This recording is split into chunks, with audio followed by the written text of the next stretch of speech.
Bonsoir à tous et je suis très très heureuse d'être parmi vous et je vous remercie de m'accueillir dans votre tribu, la tribu des OGEC, pour vous parler d'une autre tribu, celle des générations Y et Z.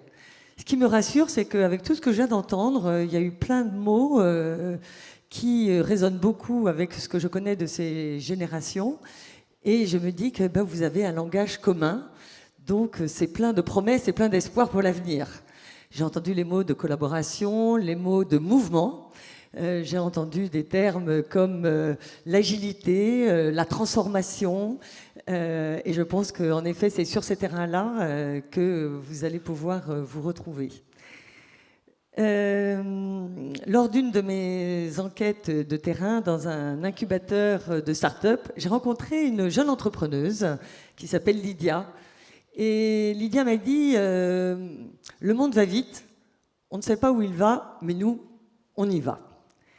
Et Lydia, elle a 23 ans, elle est née donc en 1996, et donc selon les sociologues, elle appartient à la génération Z. Que le monde aille vite, je pense que on en a tous une conscience aiguë. L'accélération et la rapidité de nos rythmes de vie. On a aussi la conscience de cette transformation digitale, mais pas seulement, de nos sociétés, du développement et de la rapidité fulgurante du développement techno-scientifique, l'accélération et la rapidité aussi de la croissance démographique, du nombre de mots qui rentrent dans le dictionnaire aussi chaque année. C'est absolument considérable quand on y prête attention. Et il y a un certain nombre de mots d'ailleurs que je vais peut-être employer ce soir et qui viennent de rentrer ou vont rentrer dans le dictionnaire de la langue française bientôt. Mais accélération et rapidité aussi du renouvellement générationnel. Une génération humaine, c'est le temps que l'on a pour passer, il faut à peu près une vingtaine d'années. Jusqu'à présent, c'est à peu près ce qu'on donnait entre la génération des baby-boomers qui sont nés donc après-guerre, jusqu'à la génération X, qui vient après, dans les années 60, il y a à peu près une vingtaine d'années. Et entre la génération X et celle qui lui succède, qui est la génération Y, qui est née dans les années 80, on a aussi là une vingtaine d'années. Mais il y a une accélération générationnelle à partir des Y, et la génération X arrive dans les années 95, donc simplement 15 ans après la génération Y. Donc on peut dire que les générations Y et Z sont frères et sœurs et qu'ils ont les mêmes parents qui sont les X. Après la génération Z, on a encore l'accélération générationnelle puisqu'on a la génération alpha. La génération alpha arrive 10 ans simplement après la génération Z. C'est à peu près des repères chronologiques que je voulais vous donner parce qu'on me demande toujours, mais en fait, c'est qui les X, les Y, les Z? Donc maintenant, les alpha, parce que est-ce que le monde s'arrêtait après les Z? Non, on a redémarré avec un nouvel alphabet, j'allais dire, et c'est d'ailleurs assez intéressant de savoir que on arrive à quelque chose de nouveau, et ça, je vais vraiment vous parler de ça ce soir. Alors, on m'a demandé tout à l'heure, mais d'où vient le mot Y, Z, X, etc. Alors, tout le monde comprend bien pour les baby-boomers, un peu moins pour les autres. Et pourquoi c'est tout d'un coup arrivé qu'on a donné des lettres aux générations? On aurait pu les appeler autrement. La génération X, on pourrait l'appeler la génération des baby-bus, parce que c'est une génération très peu nombreuse. En fait, on l'a appelé X tout simplement parce qu'il y a eu un roman qui a été écrit par un Canadien, Douglas Coupland, et qui a écrit un livre qu'il a intitulé La génération X. Dans son idée, il parlait de sa propre génération et il disait en fait, on est une génération née sous X, on n'a pas d'identité forte. On arrive après les baby-boomers qui prennent toute la place, qui parlent beaucoup, qui parlent très fort et qui ont une très forte identité générationnelle. Donc c'est comme ça que c'est né en fait, tout simplement, le nom de X. Et donc après, tout naturellement, on s'est emparé au fur et à mesure des générations, on s'est emparé donc des lettres et on a continué l'alphabet. Donc s'il avait parlé de la génération A, on serait donc peut-être simplement au début de l'alphabet. Voilà tout simplement pourquoi on a donné ce nom-là. Donc après la génération Y, après on a essayé de tourner en se disant bon alors pourquoi Y? Alors on a parlé des Wires parce que les Y, ils passent leur temps à demander pourquoi. Donc, ça a été une de ces raisons-là. On a aussi pensé que ça venait du fil d'iPod qu'ils avaient autour du cou et qui permettait de mettre ce fameux Y, vous voyez. Bon, on trouve un peu les raisons que l'on veut pour le dire. Pour les Z, on dit qu'ils viennent semer la zizanie. Voilà pour ça. Voilà pour un peu les générations chronologiques. Ça reste quand même assez réducteur d'en parler uniquement par leur âge de naissance, leur tranche d'âge.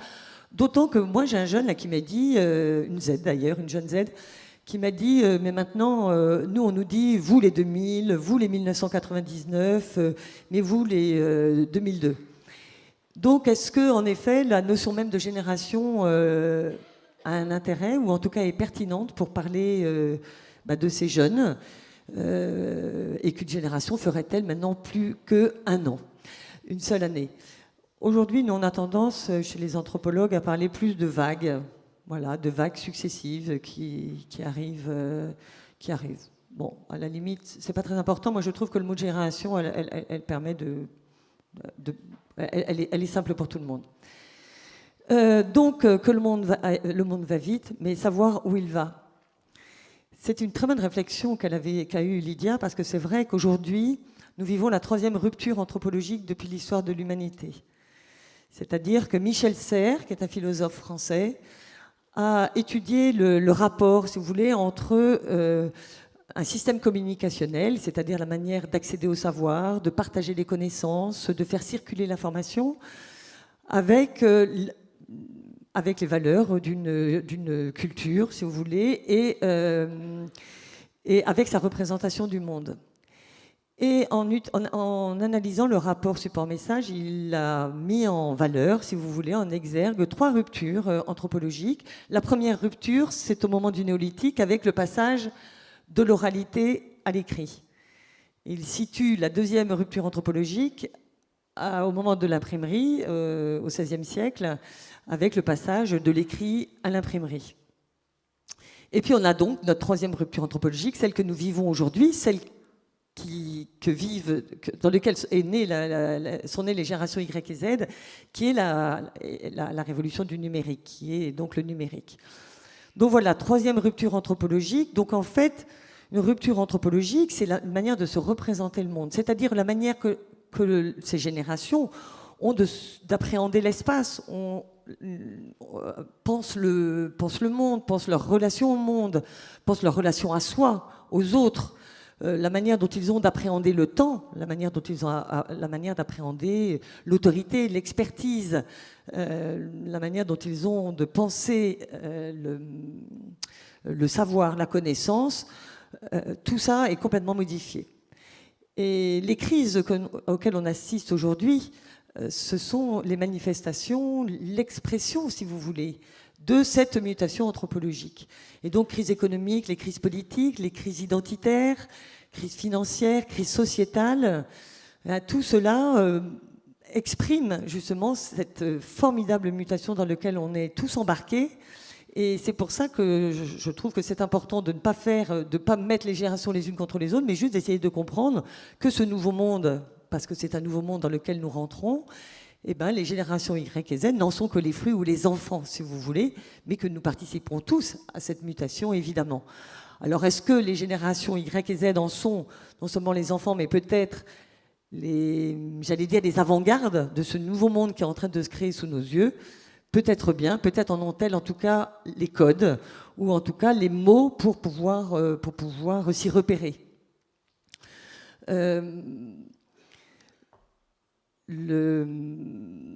Cette rupture, en effet, nous amène dans un monde tout à fait nouveau, pour lequel nos schémas de pensée, si vous voulez, nos catégories mentales ne sont pas tout à fait faites, ou en tout cas ont beaucoup de mal à appréhender. Et pour cela, il nous faut chausser un nouveau paradigme, si vous voulez, chausser des nouvelles lunettes, nouvelle manière de voir les choses, d'en parler. Et Edgar Morin, le philosophe français Edgar Morin, a parlé du paradigme de la complexité. Le paradigme de la complexité, complexus, en latin, ça veut dire relier, lier ensemble. Et c'est intéressant par rapport à cette nouvelle génération. Le monde, en fait, aujourd'hui, ce nouveau monde, tel que le voit le paradigme de la complexité, c'est de se dire que c'est un système, hein, on parle d'approche systémique, on parle d'approche système, etc. Tout est relié, tout est en lien, et il suffit qu'il y a un élément du système qui bouge pour que tout l'ensemble bouge. Et donc, ce système, il se maintient en équilibre. J'ai entendu parler tout à l'heure d'équilibre. Et ben, l'équilibre aujourd'hui, et pour les générations Y et Z, la notion d'équilibre, c'est le mouvement. C'est-à-dire que tout se maintient en équilibre dans un mouvement. C'est le mouvement qui permet l'équilibre. Ça se maintient par homéostasie, si vous voulez. Et donc, c'est comme ça que se maintient ce nouveau monde. C'est un peu comme si c'est une bicyclette qui roule et qui se maintient que parce qu'elle roule, que parce qu'elle est en mouvement. Et si elle s'arrête, eh bien, elle tombe. Notre monde est un peu à l'image de cette bicyclette, c'est-à-dire qu'il va, on ne sait pas pour le coup là, vers où il va, mais en tout cas, il avance et il est en mouvement. Dans le paradigme de la complexité, je vous en parle parce que ce sont des mots-clés pour comprendre ces générations. Le paradigme de la complexité, c'est donc une représentation du monde global, donc systémique, dynamique, hein, on a vu que c'est en mouvement permanent, et qui s'appuie sur des notions de relation, on a vu que tout est relié, et sur des notions d'évolution. La notion d'évolution qui est comprise comme à la fois de la coopération, si vous voulez, entre les espèces, mais ça, on a un spécialiste qui va vous en parler, le spécialiste des abeilles, une coopération entre les espèces, une collaboration, et sur la notion d'entraide, etc. Et ça, c'est très important pour comprendre. C'est des mots-clés, si vous voulez, pour comprendre ces générations. La notion d'évolution, la notion de relation, la notion de collaboration, de coopération. Ce sont des mots que j'ai entendus tout à l'heure. Hein. Ce sont ces mots du Nouveau Monde, et c'est ces mots qui permettent justement de comprendre la génération Y et Z. Cette génération est donc mutante, hein, c'est ce qu'on appelle des générations mutantes, parce qu'elles sont les fruits de cette mutation. Comprendre la mutation, c'est comprendre ces générations. Ce sont aussi des générations qu'on appelle postmodernes, c'est-à-dire qu'on est donc à l'aube d'un nouveau monde, une parenthèse se ferme sur un ancien monde, et une nouvelle parenthèse s'ouvre. Une nouvelle époque commence. On pense que c'est la fin de la modernité, c'est-à-dire que tout ce sur quoi s'était construit la modernité, tous les grands récits, toutes les utopies, toutes les structures sur lesquelles s'était construite la modernité sont en train de s'effondrer et vont donner naissance à autre chose. On voit bien toutes les structures institutionnelles, l'État, la famille, les syndicats, les partis politiques, les églises, tout ça commence à être remis en cause, à être battu un peu en brèche. Et donc, il y a quelque chose de nouveau à créer, de nouveau quelque chose à construire. Et c'est peut-être ça la promesse, ou en tout cas ce à quoi est appelée ces nouvelles générations. La postmodernité, c'est vraiment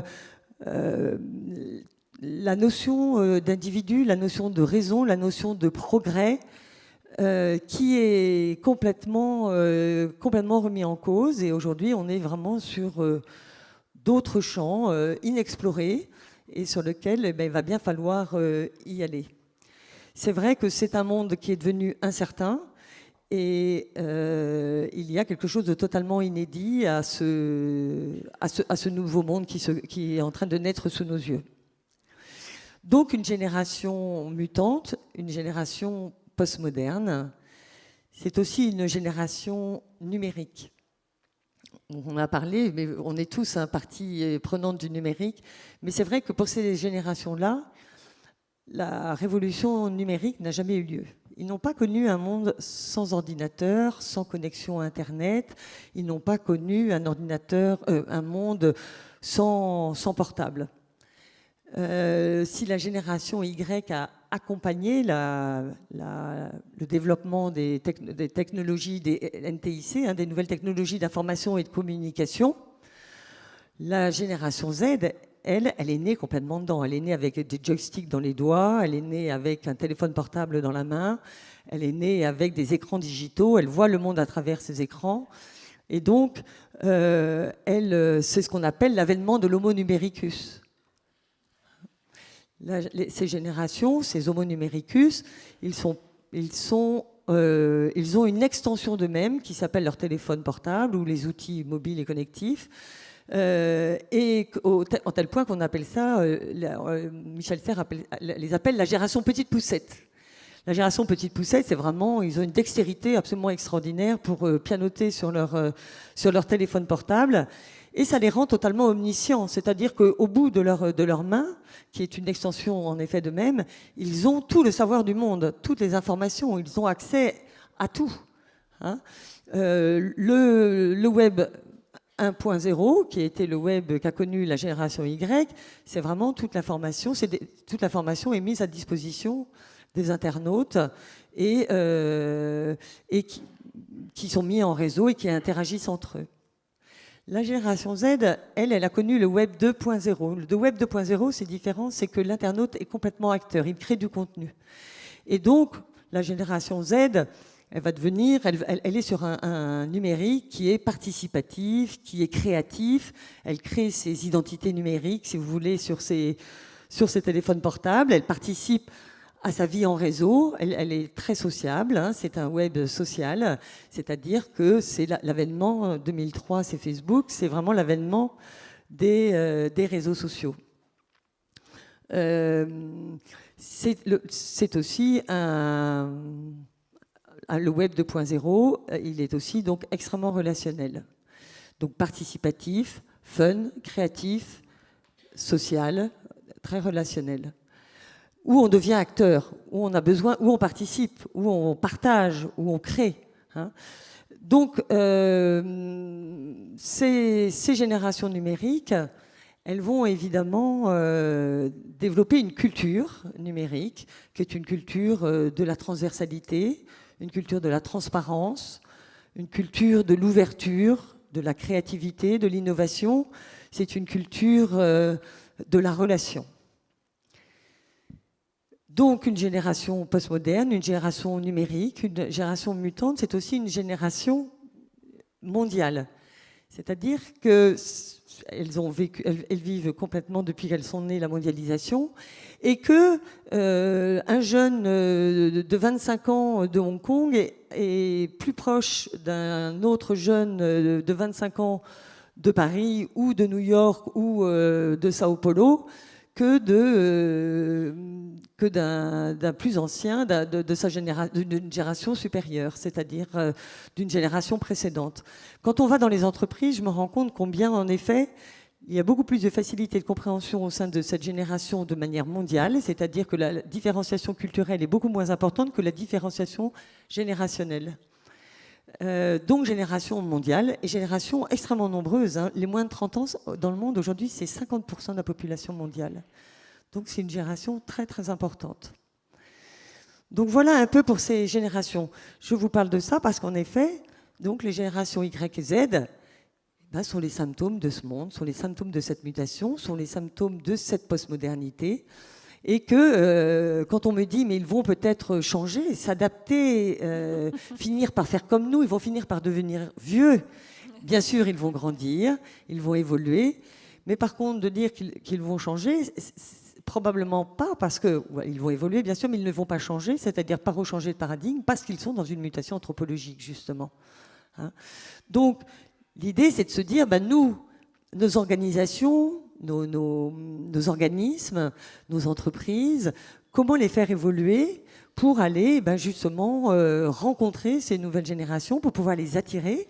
Hein, la génération Z, par exemple, les vingtenaires d'aujourd'hui, me disent qu'ils ne veulent pas rentrer dans l'entreprise, par exemple. Ils ont une vision extrêmement négative de l'entreprise. Ils voient ça comme une jungle. Ils ont vu leurs parents se faire donner toute leur vie à l'entreprise et parfois se faire licencier. Ils ont vu leurs aînés, les Y, être en burn-out parce que le taux de burn-out des jeunes Y est juste effrayant. Donc en fait, elles ne veulent pas aller dans toutes ces organisations qui sont pour elles d'un ancien monde, en effet. Donc c'est vraiment un vrai sujet de se dire comment les attirer, et aujourd'hui c'est un problème aujourd'hui pour un certain type d'entreprise. Comment les attirer, vous aussi, dans vos organismes, pour qu'elles puissent venir prendre la relève, hein. Parce que c'est vrai que je vous ai dit que la génération des X était très faible, donc on va rien que par l'évolution des générations, naturellement, il va y avoir un énorme trou d'air au moment des départs des baby-boomers, et qui vont être, il va bien falloir que les Y et les Z aient une place, et qu'on leur fasse une place. Mais si on ne leur fait pas de place, ils partiront ailleurs, ils vont dans les start-up. La génération, c'est une génération start-upeuse. Les Z ne pensent qu'à ça. Et s'ils ne vont pas en start-up, ils vont devenir freelance. C'est-à-dire qu'aujourd'hui, aux États-Unis, en 2020, donc c'est l'année prochaine, 50% des travailleurs seront en statut freelance, auto-entrepreneurs, etc. Donc c'est énorme. Ça leur permet de faire leur propre job, d'être indépendants et de pouvoir être en mouvement. Voilà un peu ce que je voulais dire sur ces générations-là, dans leur contexte, si vous voulez, social, culturel, parce que c'est une manière de les comprendre. On peut les comprendre aussi, une génération, par ses valeurs. Les valeurs de des générations Y et Z, j'en ai saisi 3, je vais en parler de 3. C'est le mouvement, la coopération et le lien. C'est trois valeurs clés qui permettent justement de se dire comment on va pouvoir les attirer sur ces valeurs et comment on va pouvoir les manager aussi, parce qu'il y a énormément de crispation dans les entreprises que j'accompagne sur la manière de manager ces jeunes générations. Si les Y et les Z, c'est quand même pour moi assez différent. Néanmoins, comme on est tous les fruits de cette époque, on est tous embarqués dans le même bateau, j'ai entendu ce terme-là tout à l'heure, oui, on est tous embarqués dans cette mutation-là, on avance aussi avec les changements de notre monde. Et donc, si les Y et les Z sont un peu différents, il n'empêche que les Y qui sont rentrés dans l'entreprise évoluent aussi vers quelque chose de plus flexible et de plus libre que peut être le freelance. Je suis même très surprise de voir combien des jeunes qui ont vraiment galéré pour rentrer en entreprise, pour obtenir un CDI, au bout de 18 mois d'entreprise, jettent l'éponge, partent sans avoir rien trouvé à côté, mais parce que ça ne leur convient pas. Donc il est important en effet de penser à la place de ces jeunes dans nos organisations et dans nos entreprises. Il me reste un quart d'heure, hein, c'est ça. Alors, tout est mouvement, coordination et lien. Le mouvement, on a bien vu qu'aujourd'hui, nous sommes dans un monde totalement instable. Instable, pourquoi ? Parce qu'il vibrillonne en permanence, qu'il génère des bifurcations, des émergences qu'on ne peut absolument pas prévoir. Donc, on est dans un monde qui est devenu imprédictible, instable. Et donc, ces générations naviguent, surfent, si vous voulez, sur ce monde-là. Leur équilibre, ils le trouvent il y a une très jolie image qui a été donnée par Alain de Vulpian, qui est un prospectiviste, qui est sur le surf. Alors, comme la côte basque qui est pas très loin et qu'on fait beaucoup de surf, je crois, par là, cette image est très jolie. C'est-à-dire, c'est qu'aujourd'hui, on est dans un monde liquide, hein, fluide, instable, si vous voulez, et l'équilibre est trouvé quand on s'adapte justement à la vague, quand on s'adapte à un écosystème changeant, où il faut prendre en compte le vent, la manière dont la vague avance, les courants, etc.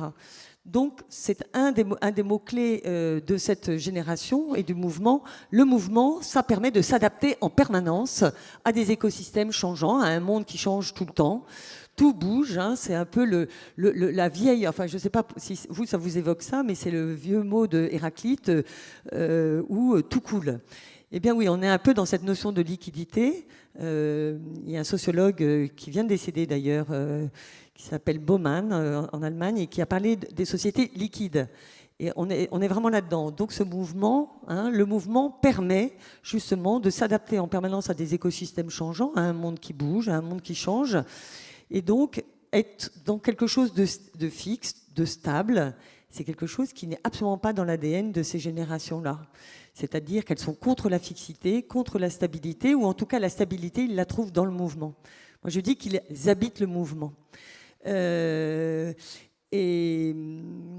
donc, quand on leur parle, une des aspirations de ces générations, quand on leur parle, c'est d'avoir... ils me parlent d'équilibre de vie. Et quand on creuse un peu, mais c'est quoi l'équilibre de vie? Parce que pour nous, enfin moi, en tout cas pour moi qui est une X, un équilibre de vie, c'est de me dire, il y a des moments, quand je suis au travail, je travaille, et puis quand je ne suis pas au travail, je ne travaille pas.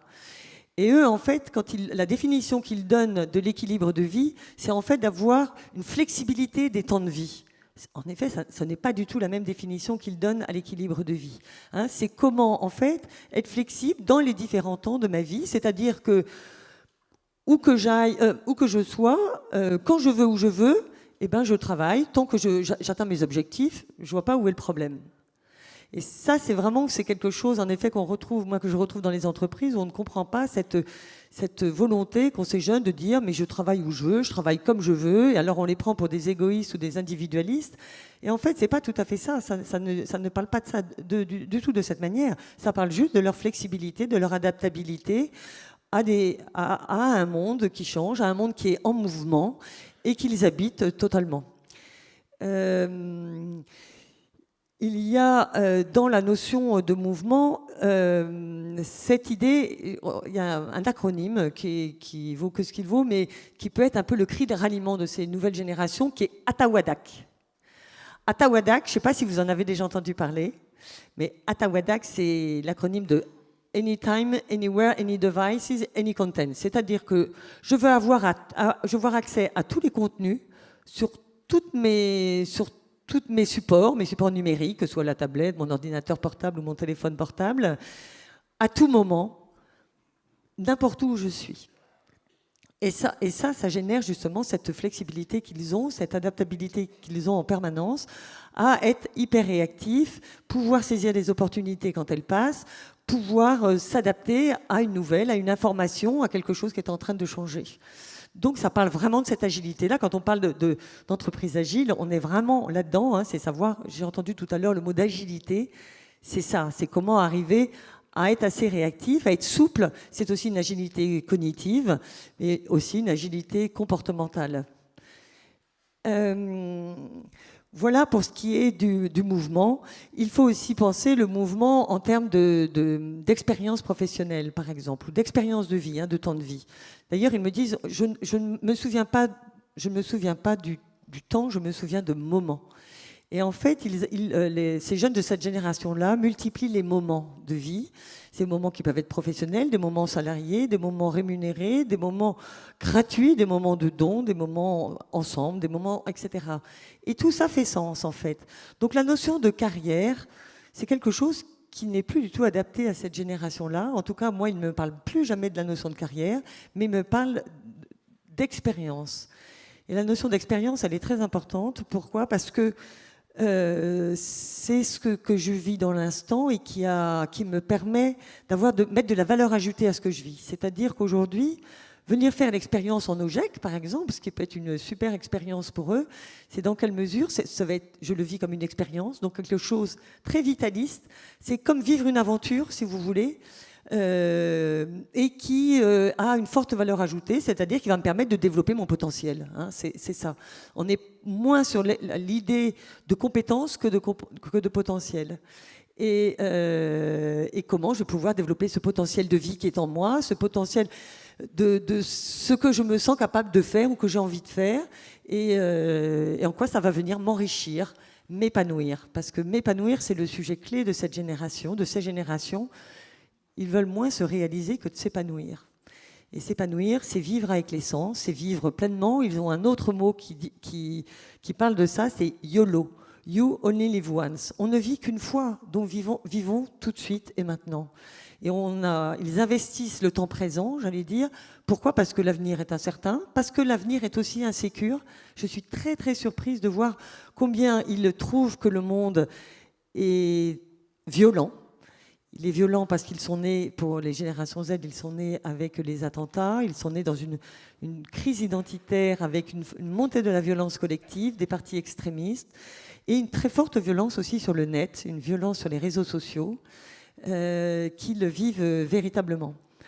Donc, se mettre dans l'instant présent, rentrer dans l'instant présent, ça me protège d'un avenir que je ne maîtrise pas, d'un avenir qui me fait peur d'une certaine manière, ou en tout cas d'un avenir qui est incertain. D'où l'importance, en effet, donc de cette incapacité qu'ils ont à se projeter, l'instantanéité du net n'autorise plus cette projection sur le long terme, etc. Mais le fait de se réfugier dans l'instant présent et de vivre des expériences à intensité variable et qui vont permettre de développer leur potentiel de vie. En fait, quand je vous en parle, je me dis que c'est vraiment ça. Leur potentiel de vie, c'est vraiment ce qui est extrêmement important pour eux et donc qui leur permet de s'épanouir. Voilà pour le mouvement. En termes de management, c'est vrai que ça change complètement la donne, le fait que, qu'ils ont envie de vivre, où qu'ils soient, au moment où ils ont envie de le faire, ils se mettent à travailler et qu'il y a une absence de frontières, j'allais dire, entre une vie professionnelle et une vie non professionnelle.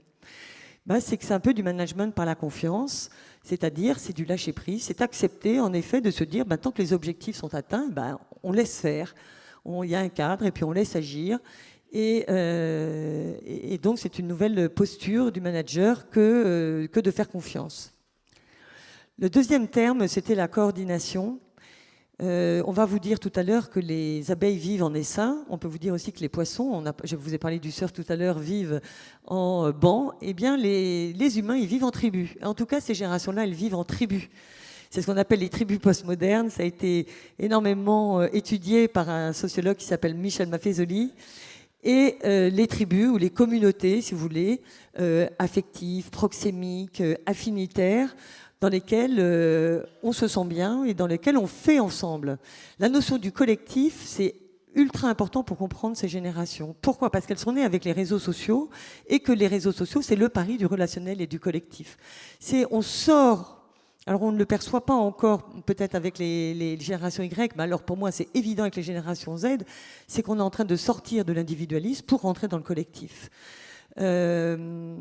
C'est la fin du mi pour aller vers le début du oui. D'ailleurs, ça m'amuse parce que la SNCF a repris ce slogan en disant le oui SNCF en jouant sur le mot. Mais c'est ça, c'est le nous collectif, le nous tribal et qui nous permet justement de nous sentir en sécurité. Parce que si je me sens en sécurité dans l'instant présent, c'est la seule chose sur laquelle j'ai une maîtrise, je me sens aussi en sécurité dans le cadre de ma tribu. Ma communauté, c'est elle qui me permet d'appréhender ce nouveau monde et de vivre pas seul. Pourquoi ? Parce qu'à plusieurs, on est beaucoup plus fort. Je travaille dans un espace de coworking, qui s'appelle WeWork. WeWork, ils en ont plusieurs à Paris, il y en a 5 déjà. Et ce sont des espaces de travail dans lesquels il y a des jeunes startups ou des freelancers. Et un de leurs slogans, c'est de dire, et ça va vous amuser, parce que c'est un pour tous, tous pour un. Donc vous voyez qu'en fait, ces générations ne réinventent rien, sauf qu'elles mettent en valeur des choses qu'on a peut-être oubliées dans nos sociétés qui sont devenues, dans la modernité en tout cas, qui a amené à énormément d'individualisme et pour lequel probablement on est en train de saturer cette notion-là pour arriver vers quelque chose d'autre, qui est la notion collective. Dans cette notion tribale, c'est la notion du partage des savoirs. Wikipédia, par exemple, est un exemple exact de ce que c'est que la notion de partage pour ces générations-là. La notion aussi du partage des connaissances, partage des savoirs, partage des biens. C'est toute l'économie collaborative et de partage dans laquelle elles baignent depuis qu'elles sont nées. C'est aussi tout le partage des coups de main, des bons plans, la fin de ce qu'on appelle la rat race, c'est-à-dire la fin de la compétition pour arriver à l'autre loi de la jungle qui est l'entraide, la collaboration, la coopération. Elles font le pari de l'intelligence collective, ces nouvelles générations. Elles veulent vivre. Une de leurs grandes aspirations dans le monde du travail, c'est de travailler en équipe, de travailler en système collaboratif.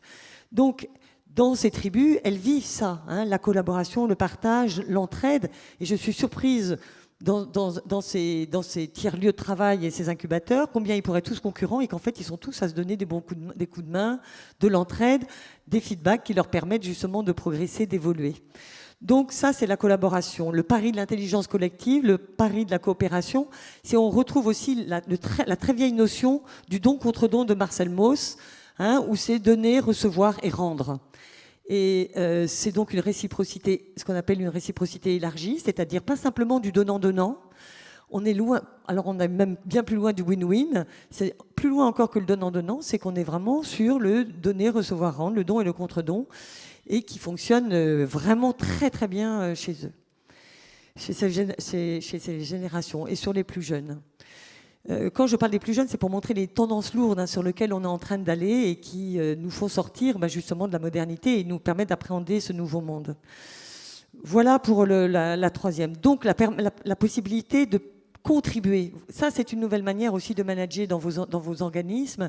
Je parlais tout à l'heure de faire vivre une expérience et de mettre de la flexibilité dans le management et de la confiance. Une autre manière aussi, c'est de les laisser contribuer, de faire contribuer. Ils ont l'habitude de partager, de donner leur opinion, de faire des commentaires, d'interagir en permanence. Et donc, c'est une deuxième chose.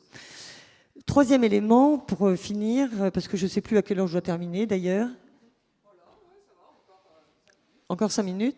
Le troisième élément, donc je vous avais dit, le mouvement, la coordination et le lien.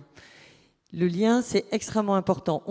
Aujourd'hui, quand on demande à un jeune, tu es un individu ou une personne, d'emblée, il vous dit, je suis une personne. En fait, on sort de la notion d'individu, qui était l'individu autonome, responsable, vous savez, l'empowerment, je décide, j'agis, etc., vers plus une notion de personne. Et la notion de personne, elle se définit dans un système de relations. J'ai conscience de qui je suis, de mon existence, dans mon interaction avec l'autre. C'est l'autre qui me confirme que j'existe, qui me confirme que je suis de mon humanité, si vous voulez.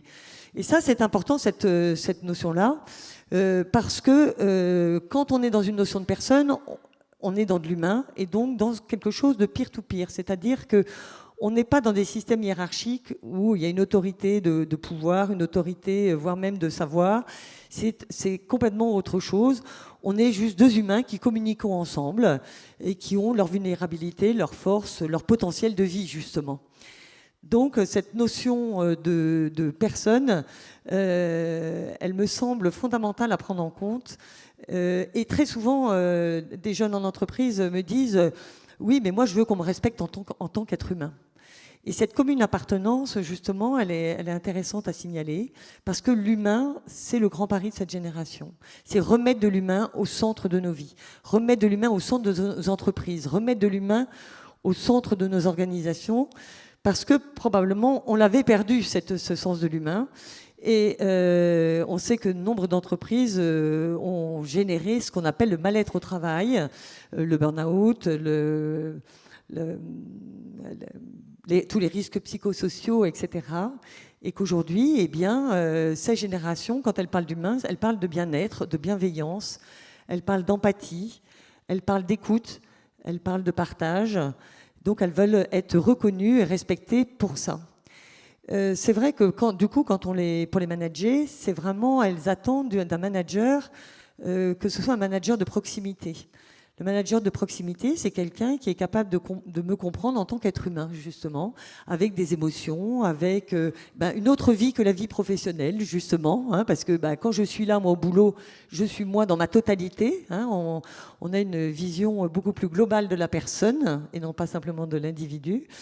Et je ne suis pas interchangeable, je ne suis pas un Kleenex qu'on jette, donc je suis une personne qui a une valeur en tant qu'être humain. C'est important, cette notion d'humanité, en effet, en termes de management, ça l'est aussi en termes de sens. Ces générations sont en quête de sens et elles sont capables de quitter des entreprises parce que justement ça ne fait pas de sens pour elles. On appelle ça le burn-out, c'est-à-dire je pars parce que ce que je fais, ce qu'on me demande de faire, ça n'a pas d'intérêt, ou en tout cas je n'en vois pas l'intérêt. Et puis d'un autre côté, je me demande aussi si est-ce que je suis utile à moi, aux autres et au monde quand je suis dans ce type de job. Donc, cette notion de sens, elle est triple, hein, la notion de sens. Il y a la notion de direction, il y a la notion de signification et la notion de sensation. Eh bien, si la notion de direction est peut-être un peu abandonnée par la génération Z, puisque ce monde, vers où va-t-il? Et encore, je trouve qu'aujourd'hui, si on ne peut plus parler de projet ou de carrière ou de projet sur un long terme, puisque le long terme n'existe plus pour eux, pour elles, pour ces générations, et que la notion de projet qui veut dire se projeter en avant est difficile à appréhender pour eux puisqu'ils vivent l'instant présent, ils vivent ce qu'on appelle des trajectoires. C'est un peu... j'ai terminé peut-être par cette image-là. Autant la modernité s'était projetée, il y avait l'idée d'un progrès permanent vers un monde meilleur, etc. Et le progrès nous permettait de proposer ce monde meilleur, de le construire. C'était une ligne droite et continue. Aujourd'hui, on est plus dans une ligne, si vous voulez, en spirale. Moi, je dis qu'ils habitent poétiquement le monde, ces jeunes générations. Parce que, en effet, c'est pas logique, c'est pas droit, mais ça avance quand même, c'est assez créatif, et ils arrivent à tisser tout ça ensemble, tous ces moments de vie, tous ces expériences professionnelles ou non professionnelles. Ils arrivent à tisser leurs identités qui sont multiples, ils arrivent à tisser les différents métiers qu'ils vivent, et ça fonctionne. Donc voilà, donc tout est mouvement, coordination et lien. Voilà les trois mots-clés peut-être pour parler de cette génération. Et puis peut-être trois idées ou trois mots pour les de management. En tout cas, c'est permettre que chacun contribue. C'est aussi faire vivre une expérience, faire vivre une aventure qui permette de développer des potentiels. Et puis le troisième, c'est donner du temps aux liens.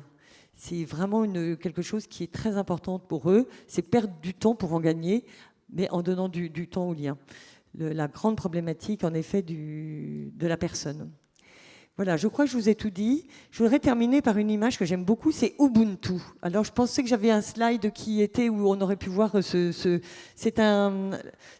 aujourd'hui un logiciel libre, mais c'est surtout, ça vient d'une histoire d'un anthropologue qui était en Afrique et en pays bantous et qui a fait une expérience. Il a mis au pied d'un arbre un panier de fruits et puis tous les petits enfants du village, il leur a dit, le premier qui atteint l'arbre et qui prend les fruits, tous les fruits sont pour lui.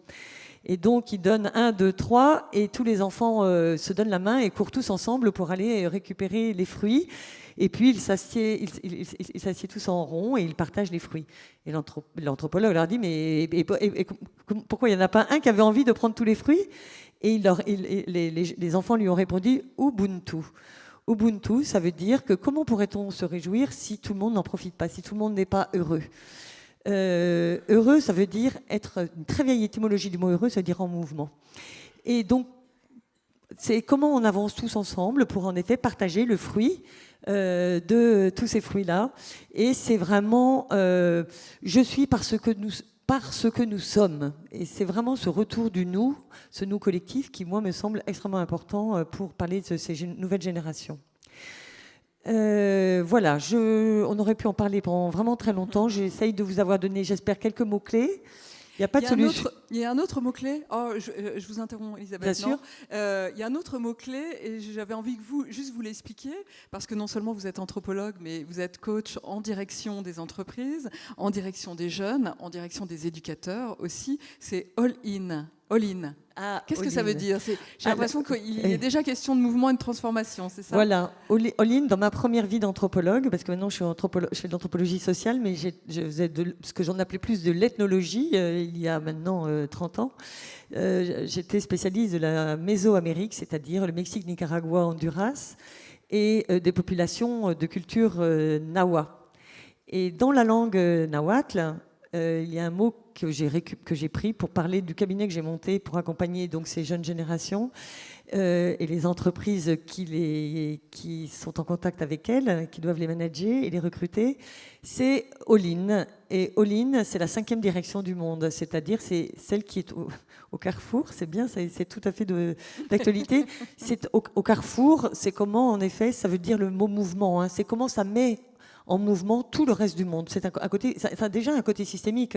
C'est les 4 directions, en effet, de l'univers qui sont mis en mouvement par cette 5e direction qui est un élément de transformation. Voilà, ça c'est Shaolin. Le logo est très joli et il n'est pas très loin. C'est pas loin du tout de la notion d'Ubuntu justement. J'avais fait une slide où j'avais mis ces deux choses pour montrer que les dessins étaient assez similaires. Je crois qu'on a eu un petit problème de graphisme pour le représenter, c'est pour ça. C'est pas grave. Alors, voilà, je termine juste par un mot de Antoine de Saint-Exupéry qui dit on ne peut pas prédire l'avenir, mais on peut le permettre. Ben voilà, j'espère que c'est peut-être notre responsabilité, à nous, les générations qui précèdent ces générations Y et Z, de permettre à ces jeunes de construire ce nouveau monde, de le réenchanter, j'allais dire. Les défis sont très grands, ils vont avoir à relever de très grands défis, et donc de permettre à ces jeunes, justement, de pouvoir transformer et construire ce nouveau monde. Je vous remercie beaucoup. Merci Elisabeth. Merci. C'était pas rien. Restez quelques instants, gardez le micro. Merci de nous parler si simplement de choses qui sont quand même, effectivement, qui demandent énormément de recherche.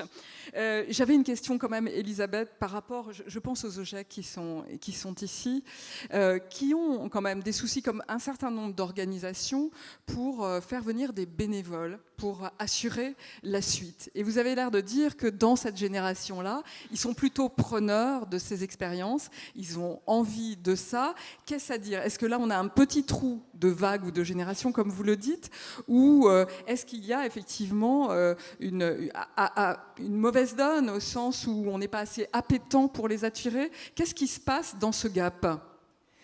Alors déjà, pour l'expérience en effet, à l'OGEC où vous êtes bénévole, la génération Z est terriblement altruiste en fait. Je me rends compte combien plus je les interroge, plus je les côtoie, combien c'est important pour elles de donner du sens à leur vie et donc de donner du sens à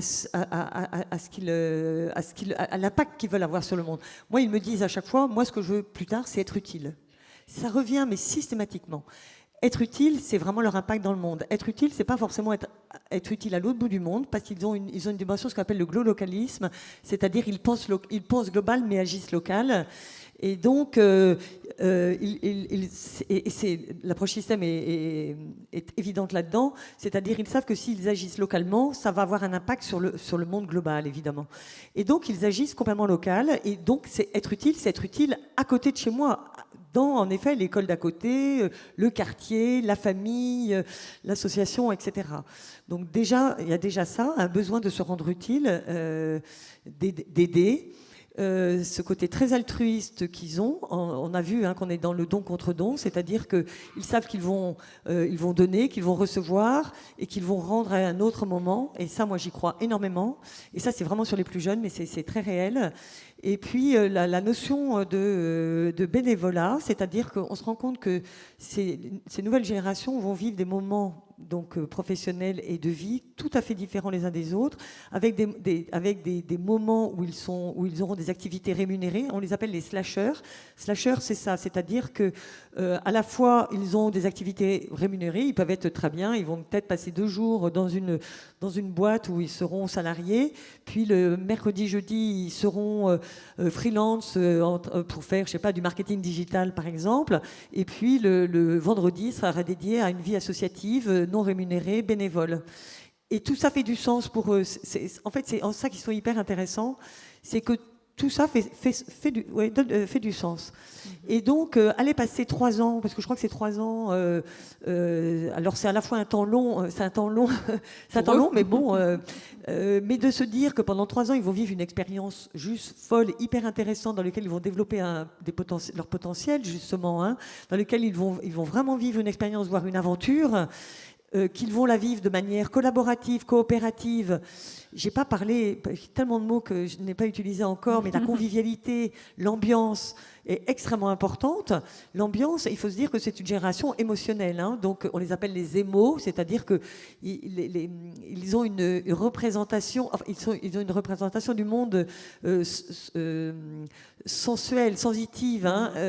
On est vraiment dans l'émotion. On a perdu le côté de la raison, pas complètement heureusement, mais c'est vrai que la raison qui était au centre de la modernité, dans ce que nous on appelle la postmodernité, parce qu'on ne sait pas très bien comment appeler ce nouveau monde qui est en train de devenir. Et à défaut de l'appeler autrement, d'un côté, le mot modernité moderne n'a été donné que par Baudelaire au XIXe siècle pour parler d'une modernité qui avait commencé quand même dès le XVIIe siècle. On ne sait pas comment on appellera ce nouveau monde, mais ce qui est sûr, c'est que pour eux, je ne sais plus ce que je disais. Ouais, on est sur le côté affectif, en fait. Voilà, très affectif, très émotionnel, etc. Et donc, j'ai oublié de le dire, la première chose, la chose la plus importante pour eux, dans leur aspiration, c'est une ambiance. C'est ce qu'ils appellent une ambiance. Une ambiance, c'est fait, alors ils appellent ça de fun, de plaisir. Il faut que j'ai du plaisir à travailler. Il y a un incubateur, c'est sa punchline, j'allais dire, c'est travailler en s'amusant, par exemple. Donc la notion d'amusement est extrêmement importante chez eux. Ils ont un côté très festif. Donc la convivialité, c'est ça, hein, c'est passer un beau moment ensemble, se sentir bien ensemble, c'est être ensemble. Ça, c'est leur aspiration numéro 1, qui vient bien avant autre chose. La deuxième, donc pour les attirer, hein, c'est ça. Donc vivre une expérience et l'ambiance. La deuxième chose qu'ils recherchent, c'est le travail en équipe, le travail collaboratif. Ça, c'est très important. C'est-à-dire, c'est pas le chacun pour soi. C'est vraiment faire les choses ensemble. Avant, il y avait ce qu'on appelle le do it yourself. Aujourd'hui, on est dans ce qu'on appelle le DIWO, c'est le do it with others. On fait avec les autres. Ça, c'est typique des plus jeunes de ces générations-là. Donc, c'est faire ensemble, travailler en équipe, de manière collaborative. La troisième chose qu'ils recherchent, c'est le fait de pouvoir participer, contribuer. Ça, c'est hyper important. C'est-à-dire, ils sont dans le test generate, test and learn. C'est-à-dire, je génère une idée, je la teste et j'apprends de ce que j'ai testé. C'est pas forcément que ça va être bien, ça va peut-être pas forcément réussir, mais en tout cas, j'essaye. Et donc, de les laisser générer des idées, de les tester, de leur faire confiance, et ensuite de pouvoir dire quel est le feedback qu'on fait par rapport à ça, qu'est-ce qu'on en a appris, et de se dire que tout échec est un apprentissage.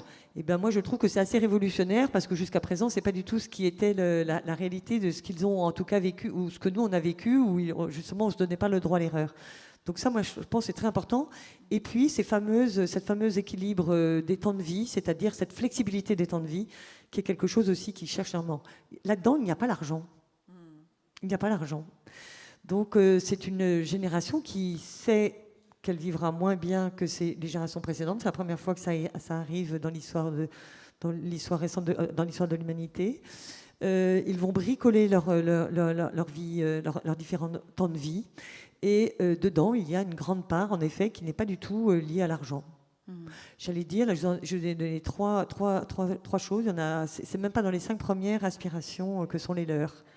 Le manager de proximité, quatrième chose. Manager de proximité, un manager relationnel, un manager qui est proche, qui comprend les émotions, qui est dans l'empathie.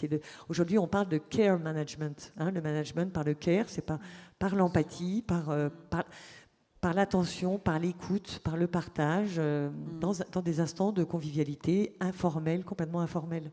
Aujourd'hui, les recrutements d'entreprise, moi je leur dis, mais faites vos recrutements dans un bar. On ne fait pas un recrutement derrière une table. Le bureau, déjà on met à distance, on met du formel, alors qu'ils sont dans un monde, les tribus sont totalement informelles. Elles se reconfigurent à l'envie, comme leurs identités se reconfigurent à l'envie sur le net. Et qu'en est-il, Elisabeth, de leur rapport à la responsabilité ? Parce qu'en même temps, vous dites, ils sont toujours à la fois ensemble, ils sont dans l'instant, donc pas dans quelque chose de projet. Quand on pense aux OGEC, c'est quand même sur des temps qui sont relativement longs. Il y a un sens des responsabilités, un sens de l'engagement. Alors, on est d'accord dans ce que vous dites, c'est-à-dire qu'il y a beaucoup de choses, je pense, qui parlent au réseau des OGEC, c'est-à-dire effectivement cette notion de pas individualiste, mais travailler collectif, la recherche du sens, l'engagement auprès des enfants, dans la famille, dans les valeurs chrétiennes. Tout ça, ça semble être relativement attractif. Qu'en est-il de cette notion de responsabilité? Parce qu'on a tendance à dire ça ne plaît pas, je m'en vais. C'est un peu gênant peut-être pour des OGEC. Oui, alors pour moi c'est un peu différent l'engagement et la responsabilité, mais la responsabilité, c'est vrai que c'est un vrai sujet, parce qu'en fait on s'aperçoit qu'ils ont moins envie de prendre des responsabilités que les générations précédentes. C'est-à-dire que comme ils sont plus dans un système de carrière, par exemple pour le monde du travail, hein, mais comme ils sont plus dans un système où ils vont faire carrière, monter les étages, etc., de hiérarchie sur lequel ils ne croient pas du tout, puisqu'ils sont en flat hiérarchie.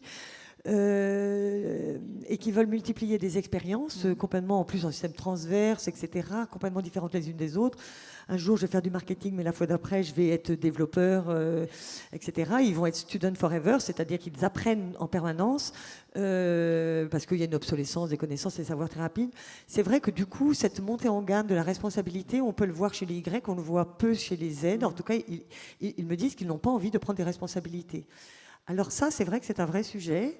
Donc moi, mais ça c'est juste mon point de vue, ils ont besoin de vibrer et donc leur faire vivre des aventures, leur faire vivre quelque chose où il y a du plaisir, où il y a du sens. À mon avis, on est capable de les embarquer. Dans les startups, la manière qu'ils ont de recruter les jeunes, c'est de leur dire qu'ils vont vivre une aventure.